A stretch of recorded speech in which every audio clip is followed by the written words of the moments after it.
semuanya, selamat pagi, selamat siang, dan selamat malam kapanpun adik-adik membuka video pelajaran yang Brother kirimkan ini.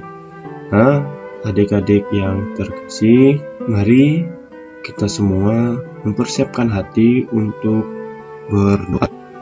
Mari kita mengambil sikap yang baik agar kita berdoa dengan baik pula. Mari bersama-sama, silakan buka buku pegangan halaman 146 terlebih dahulu. Dalam nama Bapa dan Putra dan Roh Kudus. Amin. Ya Tuhan, hari ini kami akan belajar tentang sakramen Ekaristi. Biarkan kami menyaksikan cinta-Mu yang tak terhingga dan kebaikan-Mu sampai kami boleh mewarisi rahmat yang tak terkira ini. Kuatkanlah kami agar dapat meneruskan cinta agung yang kami terima dengan mencintai sesama kami dimanapun kami berada. Amin. Dalam nama Bapa dan Putra dan Roh Kudus. Amin. Dalam nama Bapa dan Putra dan Roh Kudus. Amin. Nah, adik-adik yang terkasih semuanya, Brother berharap adik-adik masih mengingat materi pembelajaran minggu lalu. Dalam pertemuan sebelumnya, kita semua sudah membahas mengenai sakramen baptis. Nah, hanya untuk mengingat kembali, sakramen baptis adalah sakramen pertama yang diterima oleh seseorang yang hendak menjadi anggota gereja Katolik dan juga sebagai tanda dan sarana yang untuk mengungkapkan iman akan Yesus Kristus. Sakramen baptis memberi tanda bahwa kita menjadi milik Kristus selamanya karena memperoleh materai kekal dan tanda yang selamanya tak akan terhapus dalam hidup kita. Nah, selain itu, Brother juga sudah mengatakan bahwa dalam gereja Katolik ada 7 sakramen, yaitu sakramen baptis, Ekaristi, tobat, krisma, dan yang lainnya. Bisa adik-adik cek kembali di video pembelajaran sebelumnya. Nah, minggu lalu kita membahas tentang sakramen baptis. Dan pada materi kali ini, ada yang tahu kita akan membahas tentang apa? Ya, hari ini kita akan membahas tentang sakramen Ekaristi. Adik-adik bisa membuka buku pegangan masing-masing. Nah, yang menjadi pertanyaan, apa itu sakramen? Untuk lebih lanjut, sebelum kita masuk ke dalam apa itu sakramen Ekaristi, Brother mau mengajak adik-adik semuanya membaca Matius bab 26 ayat 17-30 dengan judul perikop perjamuan terakhir. Adik-adik bisa buka buku pegangan atau dari kitab suci. Ketika adik-adik mau membaca, silahkan videonya di pause. Dan setelah membaca selesai, adik-adik boleh melanjutkan video pembelajarannya. Nah, adik-adik, Brother harap sudah membaca dengan baik ya kisah perjamuan terakhir. Nah, tadi di awal ditampilkan mengenai apa itu sakramen Ekaristi. Ekaristi sendiri berasal dari Eukaristein, yang berarti ucapan terima kasih atau syukur kepada Allah. Nah, adik-adik, sakramen Ekaristi adalah tanda persatuan kita dengan Tuhan Yesus Kristus untuk ambil bagian dalam karya perutusannya. Yang menjadi pertanyaan lagi, tanda yang bagaimana? Nah, tandanya ialah dalam bentuk simbol. Simbol seperti apa? Nah, simbol yang dimaksud ialah yaitu roti dan anggur yang diubah menjadi tubuh dan darah Kristus sendiri ketika merayakan perayaan Ekaristi. Brother, mungkin ada yang bertanya, kapan kita menerima sakramen Ekaristi? Nah, adik-adik, kapan kita menerima sakramen Ekaristi? Nah, kita menerima sakramen Ekaristi ialah pada saat perayaan Ekaristi. Nah, tentu ada syaratnya. Bagi mereka yang boleh menerima sakramen Ekaristi adalah mereka yang sudah dibaptis dalam gereja Katolik dan juga mereka yang sudah menerima komuni pertama. Namun sebelum menerima komuni pertama atau sebelum dibaptis, mereka juga sudah mendalami atau belajar mengenai hal-hal tersebut. Nah, kemudian apa yang kita rayakan saat perayaan Ekaristi? Kita sebagai pengikut Tuhan Yesus Kristus atau sebagai umat beriman berkumpul bersama untuk merayakan perjamuan Tuhan. Perjamuan yang kita rayakan ini adalah untuk memperingati perjamuan yang dilakukan Tuhan Yesus dan para muridnya pada saat itu. Nah, adik-adik, kita juga merayakan perayaan Ekaristi untuk mengenang sengsara Tuhan dan kebangkitan Tuhan. Kita berkumpul untuk mempersembahkan kurban kudus, untuk menerima komuni kudus, bersatu dengan Kristus, dan juga merayakan misa kudus. Apakah kita dipersatukan dengan Kristus ketika merayakan perayaan Ekaristi? Ya, kita semua dipersatukan ketika merayakan perayaan Ekaristi. Kapan? Ketika kita menerima kudus. Ketika kita menerima komuni kudus, kita sebagai umat beriman dipersatukan dengan Kristus. Mengapa? Karena kita sendiri ketika komuni kudus, kita menyambut tubuh Kristus. Itu Yesus Kristus memberi dirinya kepada kita. Kemudian,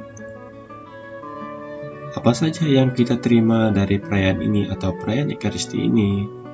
Nah, hal-hal yang kita terima ialah memperdalam persatuan kita dengan Tuhan Yesus. Kemudian, menjauhkan kita dari dosa. Nah, yang selanjutnya, membangun gereja di dalam kesatuan. Maksudnya ialah antara pribadi yang satu dengan yang lain menjalin relasi yang baik, menjalin suatu kesatuan untuk membangun gereja. Seperti itu. Gereja yang dimaksud di sini bukan hanya gereja yang sifatnya bangunan, akan tetapi gereja dalam hal ini dimaksudkan ialah persatuan umat atau kesatuan umat yang berkumpul untuk merayakan perayaan Tuhan Yesus. Nah, selain itu, mendorong kita untuk peduli terhadap kaum miskin dan mendorong persatuan umat beriman. Nah, itu yang kita terima dari perayaan ini. Nah, adik-adik, perayaan Ekaristi adalah sumber dan puncak kehidupan Kristiani.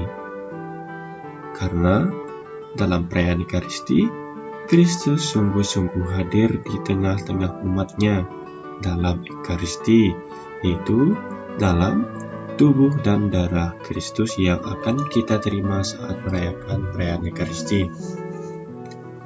Oleh karena itu, sakramen Ekaristi menjadi tanda persatuan kita dengan Tuhan Yesus Kristus untuk ambil bagian dalam karya perutusannya.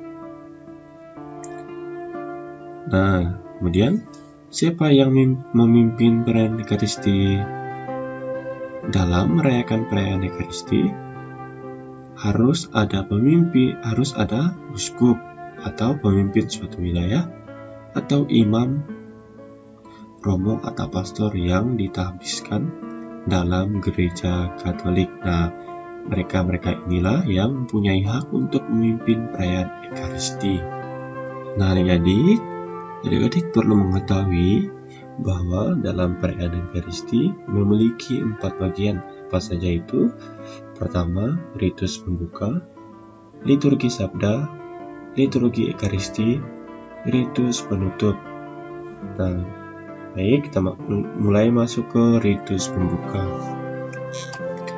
Nah, adik-adik, ritus pembuka merupakan awal untuk memulai ibadat perayaan misa.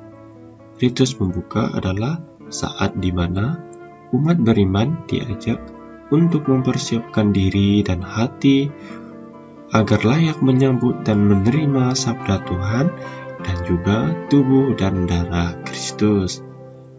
Nah, adik-adik yang terkasih, perlu diketahui bahwa ritus bagian dari ritus pembuka ini seperti perarakan masuk, tanda salib atau salam, pengantar dari uskup atau pastor atau romo, kemudian doa tobat, ada nyanyian Tuhan kasihanilah atau Kyrie eleison, lanjut dengan madah kemuliaan atau Gloria, dan kemudian doa pembuka. Nah, inilah yang disebut dengan ritus pembuka. Kemudian kita masuk ke liturgi sabda. Nah, liturgi sabda adalah saat di mana umat beriman berkesempatan untuk mendengarkan sabda Tuhan. Bacaan pertama, bacaan kedua, atau Injil yang dibacakan oleh petugas.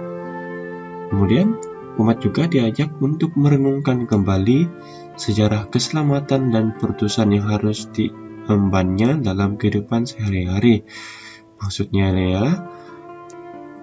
kita semua diajak untuk merenungkan kembali sejarah keselamatan yang dibaca atau yang terdapat dalam bacaan-bacaan pada saat perayaan Ekaristi. Kemudian, apa yang kita renungkan dalam bacaan atau renungan atau dari khotbahnya Romo, kita praktekkan dalam kehidupan sehari-hari kita.